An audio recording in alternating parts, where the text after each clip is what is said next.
आखिर किस मिट्टी की बनी हो तो मुझे समझ में नहीं आता है। क्या हो गया? क्या हो गया? तुमने देवरानी को 8,000 रुपए किस लिए दिए थे?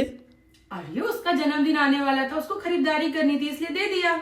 जन्मदिन मनाना इतना जरूरी था? घर में हमारी बेटी बीमार थी, हम लोग लेके उसको हॉस्पिटल हॉस्पिटल घूम रहे थे। बर्थडे बाद में भी मनाया जा सकता था। और तुमको समझ में नहीं आता है? वो तुमसे सीधे मुंह बात तक नहीं करती और तुम हो कि बस तुम ही रिश्ता निभाए जाओ निभाए जाओ। समझ में सब कुछ आता है, पागल थोड़ी हूँ। पर अगर घर में रिश्ते चलाने हैं ना, सबको साथ में रखना है ना, तो एक को झुकना पड़ता है। तो मैं बड़ी हूँ, मैं झुक जाऊंगी तो परिवार संभल जाएगा। वैसे भी मम्मी ने मुझसे ये बात बोली थी जिस दिन मैं शादी करके आई थी ना, उसके दूसरे दिन मम्मी आई और बोली कि देखो बहू, अगर एक के झुकने से परिवार साथ में रहता है तो झुकना ही जरूरी है।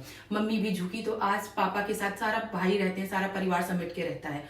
तो मैं भी झुकी हूँ तो देवर आपके साथ में रहते हैं ना, मेरी बेटी को चाचा का प्यार नसीब होता है। देवरानी की गलती की सजा मैं अपनी बेटी को क्यों दूं? कम से कम मम्मी पापा अपने बच्चों के साथ में रह रहे हैं, हमारे साथ में रह रहे हैं, परिवार साथ में रह रहा है। वो थोड़ा सा है बचपना, समझ लो, कुछ भी सोच लो। इग्नोर कर दोगे, अनदेखा कर दोगे तो बुरा नहीं लगेगा। हमारी बेटी की तबीयत खराब थी, मुझे पता था कि ऐसा नहीं होना चाहिए। घर में किसी की भी तबीयत खराब, एक जानवर की भी तबीयत खराब होती है तो घर का माहौल ऐसा होता है, अगर प्यार होता है तो कोई भी सेलिब्रेशन, कोई भी इंजॉय नहीं कर पाता है। पर उसको समझ में नहीं आ रहा है तो समझ लो कि उसको बुद्धि ही उतनी है, यही सोचो ना। इतना नहीं गुस्सा करते हैं। अगर मैं भी उसके जैसी हो जाऊंगी तो घर का माहौल खराब हो जाएगा और मम्मी को दुख होगा, परिवार बिखर जाएगा।